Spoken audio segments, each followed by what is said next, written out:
This is Coast AM. Time is 9 o'clock and in the newsroom is Sue Flipping. The pirate ship Radio Caroline is unmanned this morning after an emergency airlift to save 3 crew members. Caroline Martin, Chris Adams and Rico were winched to safety by a helicopter from RAF Manston as the converted trawler foundered in force 8 to 9 gales. Conditions on board the Ross Revenge have been getting steadily worse over the past few weeks. The crew members have had no fresh water for 3 weeks. They were running short of food, and yesterday they lost their last stocks of petrol to power the generator. Conditions were too bad for the Coast Guards. Co-pilot on the helicopter, Jonathan Dixon, says the rescued people seemed in good spirits. I think they were relieved when we got them off. But a prepared statement from a Radio Caroline spokesman was less cheerful. For the first time, as a radio ship, she's alone. Kent police have questioned the 3 crew members. They've now been released. Are suffering an enormous amount of underfunding. They just couldn't get the cash to pay for what they needed. I think that has been the case with Radio Caroline for several years now, that money has not just been there, and the fuel situation was particularly bad up until certainly 2 weeks ago, and that petrol generator that you were talking about earlier, in fact, from what I understand, it only used to run for 2 hours at a time anyway before it overheated, so the conditions were very, very bad. A bit like some of the equipment here, isn't it? No, I didn't say that. No, you didn't. Now, let's move on, and what else is happening this morning? It's Tuesday, 11th of December, with the news at 10, John Brunning. The pirate ship Radio Caroline is unmanned this morning after an emergency airlift to save 3 crew members. Caroline Martin, Chris Adams and Rico were winched to safety by a helicopter from RAF Manston as the converted trawler foundered in force 8 to 9 gales. This report from Sue Flipping. Conditions on board the Ross Revenge have been getting steadily worse over the past few weeks. The crew members have had no fresh water for 3 weeks. They were running short of food, and yesterday they lost their last stocks of petrol to power the generator. Conditions were too bad for the Coast Guards. Co-pilot on the helicopter, Jonathan Dixon, says the rescued people seemed in good spirits. I think they were relieved when we got them off. But a prepared statement from a Radio Caroline spokesman was less cheerful. For the first time, as a radio ship, she's alone. Kent police have questioned the 3 crew members. They've now been released. Caroline Martin, Chris Adams and Rico were winched to safety by a helicopter from RAF Manston as converted trawler foundered in force 8 to 9 gales. Here's John Brunning. Conditions on board the Ross Revenge have been getting steadily worse over the past few weeks. The crew members have had no fresh water for 3 weeks. They were running short of food, and yesterday they lost their last stocks of petrol to power the generator. Conditions were too bad for the Coast Guards. Co-pilot on the helicopter, Jonathan Dixon, says the rescued people seemed in good spirits. I think they were relieved when we got them off. But a prepared statement from a Radio Caroline spokesman was less cheerful. For the first time, as a radio ship, she's alone. Kent police have questioned the 3 crew members. They've now been released. They were short of water and food. Last night, their last stock of generator fuel was washed overboard, leaving them without heating. More importantly, they couldn't power lights to warn off other vessels.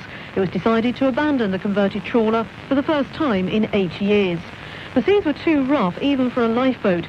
Station manager Peter Moore says he can't praise the RAF highly enough. I understand the ship is rolling very badly, and it can roll through an arc of 60 degrees when the weather's bad.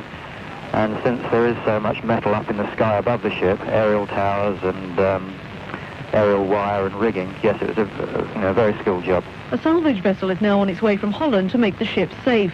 But with the vessel unprotected, the crew will also dismantle the onboard transmitter. It would seem the government are so determined to get rid of Caroline, they're actually contemplating a change to international law to be able to do it. So our plan, of course, is not to transmit any longer. We're going to keep the ship at sea while we consider our legal position. Mr. Moore hopes the situation will be sorted out before the end of the month.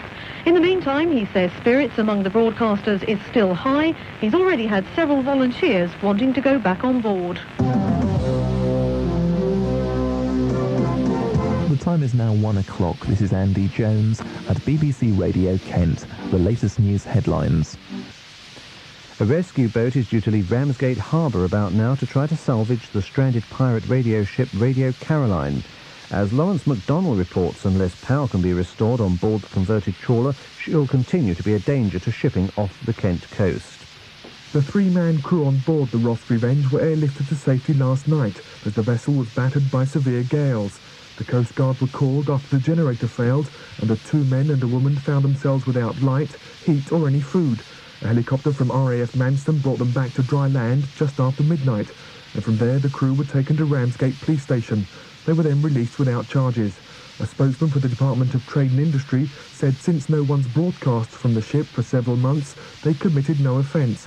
An engineer is hoping to restore power to the ship and get the lights back on as soon as possible, so it's at least visible to other traffic in the area. Keepers winched to safety from the deck of the pirate ship Radio Caroline say they'd be happy to go back. They were forced to abandon the Ross Revenge by a power failure in heavy seas. The transmitter for the 26-year-old illegal station is now being dismantled. But station manager Peter Moore says he's had plenty of volunteers willing to go back on board. As an incident in the history of Caroline, it's not all that major. It might be a bit dramatic, but compared to some of the other things that Caroline's endured, it's very minor, so it's just a small setback.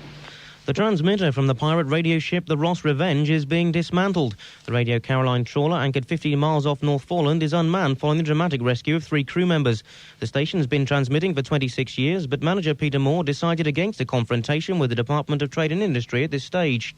DTI are very determined to silence Caroline, and we fear that they may shoot first and ask questions later, which obviously isn't very satisfactory from our point of view. So we don't wish to give them any reason to act while we investigate our legal position. Just me and Caroline, Caroline.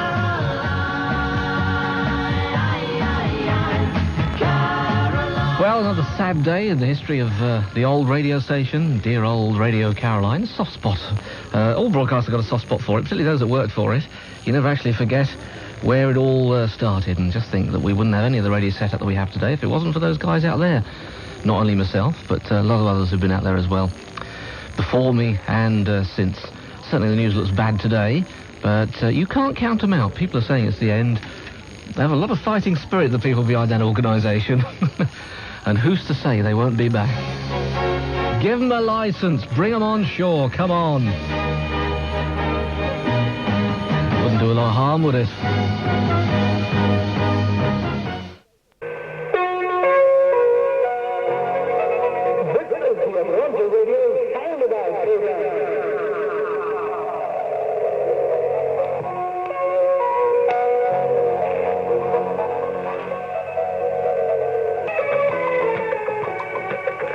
Welcome to Atlanta Radio's look at the latest news from around the radio world. This is the Atlanta Soundabout, and I'm Tony Sullivan. We must of course start with the dramatic news from Radio Caroline. The story begins several weeks back when Caroline left the air on 819 kilohertz. It was originally stated that this was due to problems with the transmitter valve. However, the true reason was that once again, the lack of finances had resulted in there being no fuel for the generators once again. Conditions on board the Ross Revenge over the last few weeks reached an all-time low. There was no heating, cooking was done by Calagas, and freshwater supplies were very low. By the start of this week, the poor conditions on board had reduced the crew on board the Ross Revenge to just 3 people. Caroline Martin, Chris Adams, and Rico. Food and water were getting low, and supplies were being rationed. Then dramatically, during the night of Monday, the 10th of December, a severe northerly gale blew up with winds of up to force 10. The Ross Revenge began taking in water, and the lack of generator fuel meant that the pumps could not be run. The crew were left with no option other than to abandon ship. The crew contacted the Ramsgate lifeboat by Vodafone and requested to be taken off the boat as conditions on board were hazardous. However, Ramsgate considered that there was no immediate threat to life, and as they had several other more serious calls to attend to, they refused to attend to the Ross Revenge. A further call was made from the Ross Revenge to the RAF rescue station at Manston.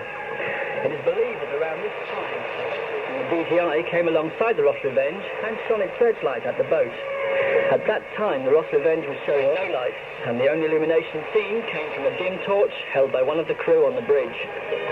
Eventually, at around 9:30 p.m, the Air Sea Rescue helicopter was launched from Manston, and the crew were eventually winched to safety. Here's how the local radio news reported the incident on the morning of Tuesday, the 11th of December. Right around the county on this Tuesday morning, the 11th of December, it's Invicta FM. Hello. Time is now 8 o'clock, and for the latest news around the world and local, John Brunning. 3 crew members from the pirate ship Radio Caroline have been winched to safety after putting out a mayday call. Caroline Martin, Chris Adams, and Rico have spent the last few weeks rationing water and food. Last night, their power for heating and lighting failed completely. The converted trawler Ross Revenge was foundering in force 8 to 9 gales. In a prepared statement, a spokesman says the crew had to be brought off for their own safety. They stayed with Kent Police for some time, answering questions before finally being released. The Ross Revenge remains at anchor, riding out rather strong northeasterly winds. But for the first time, as a radio ship, she's alone. The crew on board the pirate radio ship Radio Caroline have been airlifted to safety after their vessel got into difficulties off Ramsgate last night. The Coast Guard was called after their generator failed. A lifeboat wasn't able to reach the ship because conditions were so bad, so a helicopter from RAF Manston eventually rescued the 2 men and a woman. Coast Guard Senior Watch Officer Jim Lamb describes the difficult rescue operation. Conditions were very bad, exceptionally bad. Very heavy seas, and it wasn't an easy job for the helicopter because of the large transmission masts aboard this vessel. So it wasn't a very nice job at all. What sort of conditions are this in now? Well, there's no one aboard. It's unlit. It's a danger to navigation. And, that's a busy sea lane. It can be a busy sea lane. And it's lying there unlit.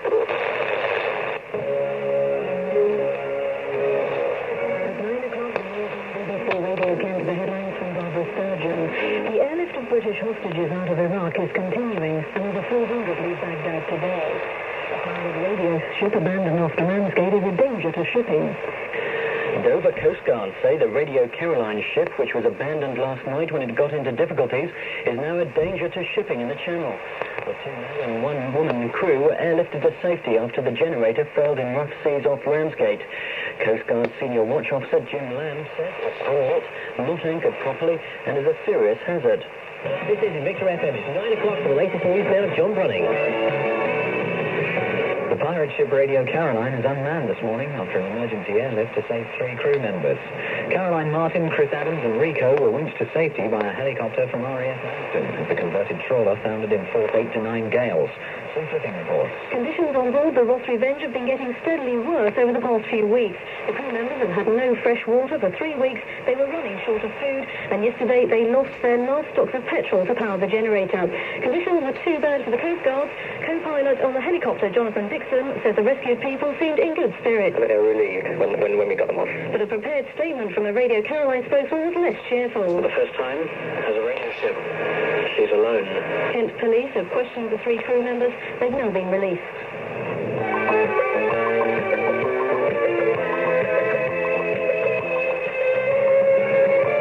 During the following day, Wednesday, the 12th of December, the Trinity House vessel Patricia arrived alongside the now abandoned Ross Revenge and put a team on board. They established that the vessel was empty and conditions on board were even worse than imagined.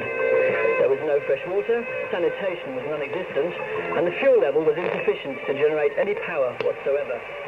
Having examined the Ross Revenge, the Trinity House team then left. HM Coast Guards are currently putting out a regular warning to all vessels. The Ross Revenge is a hazard to navigation in the area. The Caroline organisation tried to get a crew out of the Ross Revenge, but even though the tender reached the ship, conditions meant that a boarding could not be made. A further attempt was planned. That's all the news we have from Caroline in the Soundabout. However, Mark Stafford will have a full update on the very latest situation just before we close down today.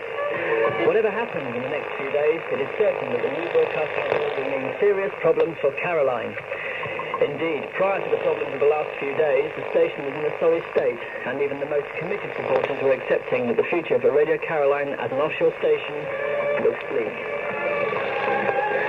The introduction of the new broadcasting bill on the 1st of January 1991 will of course not only affect Radio Caroline, it will also result in a drastic change to the world of land-based pirate radio. That's all the news we have from Caroline in the Soundabout. However, Mark Stafford will have a full update on the very latest situation just before we close down today. And here we are, Mark Stafford with a full update on the Caroline situation. We've just heard Tony Sullivan's version of the news as at about Wednesday night, updating it now as at the early part of the weekend. The situation is that since the news we gave you, the Caroline organisation got a boat out there on about Thursday, and the boat could not get somebody on board due to the rough weather. But later in the week, a successful attempt was made, And the latest news that we have is that Peter Chicago is now on board Ross Revenge. I'm not sure, can't seem to establish whether he's on his own or whether he has somebody with him. But one way or another, we wish him all the best. If the weather turns rough, he will be a very brave man out there. Just to give you a recap on how things are in general, the conditions on board obviously are terrible. Probably the worst they've ever been. Well, by far, I'd say the worst they've ever been. Forget about the 1970s, the 78, 79 winter when it was supposed to be very bad. We're talking here about no heating, no lighting, a little bit of fuel, a real struggle, and a pretty awful place to be. So, send your Christmas wishes out to Peter Chicago. Anyway, here's some music that ex-Caroline DJ friend of mine, Chris Cooper, brought back to me once. Brought this record back on a tape of it and said, this is something to do with pirate radio. In fact, it's the record that Caroline used to play about the winter of '89. These are the Hooters. And let's hope this is true. Give the music back.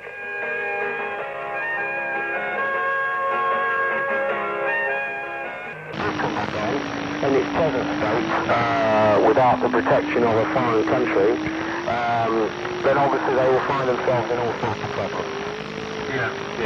So that seems to be the general situation as we speak now. That's the sort of general roundup as it stands. Yes, it's rather sad, and somebody pointed out to me the other day that it's the first time for seven years now, 7 Christmases, that Caroline has not been on the air. Yeah. I mean, the old Ross has done very well. Back in the Amigo, how long it was off, say 78, and then came back on at 79. Yeah, it did indeed. Of course, things were pretty bad then. Because people say that this is the worst, but believe me, in those days it was as bad. As bad. It's just the same as the Bob Knox book as well, in the 73, 74 time. Indeed. That's it. Problems before. Of course, the major problem now is they don't have any backing. As before, you know, in days gone by, in the late 70s and the early 70s, there was always a chance that money could be found and always was found. Yeah.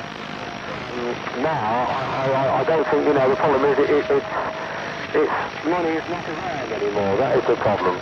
And without money, of course, you can't do a lot. And I'm sure they'll just be quite happy to keep it at anchor at the moment. And Trinity House did say to a colleague of mine at North Foreland Radio that the anchor chain is not in very good condition, and of course it hasn't, as far as I know, been replaced properly since about 1988. It's been very nearly 3 years, in fact, since they did any major work on the anchor chain, as far as I know. They've probably done some minor work on the links and so forth, but obviously the main chain beneath the surface of the sea is obviously in a very corroded state by now, I would imagine. Yeah. Some interesting facts have recently come to hand concerning the flagging and registration of the MV Ross Revenge. Yes. A recent fax message, well in fact is very, very recent, yes, of this month anyway, from the Chief of the Legal Department of the Republic of Panama, confirms the following details relating to the claimed Panamanian registration of the MV Ross Revenge. The first fact we received states that for a long time now, Panama has been taking measures against the owners of the MV Ross Revenge, and in January 1987 cancelled the ship's registration papers. The Panamanian authorities have been informed several times that the vessel has continued to illegally use the Panamanian flag. These Panamanian sources also stress that they recently appealed to the UNCAD Transport Department and the UK Transport Division to take any actions possible, as it seems there is no other way to stop this vessel's activities. Let's send the Dutch in. A further fax dated Tuesday 8th of January 1991 states that in February 1984, the Republic of Panama requested the mortgage holder, which is somewhere in Zurich, to cease operations from the vessel MV Ross Revenge within 60 working days as requested by the law. No response from Zurich on this. 19th of November 1985, by means of resolution blah blah blah, the Panamanian authorities ordered the deletion of the vessel and, too much mod.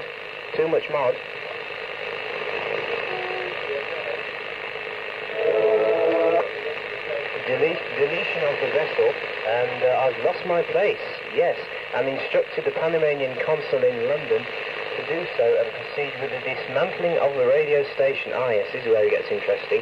In the two cases that existed at the time, MV Ross Revenge and the communicator. Ah, communicator affected as well. Didn't know that.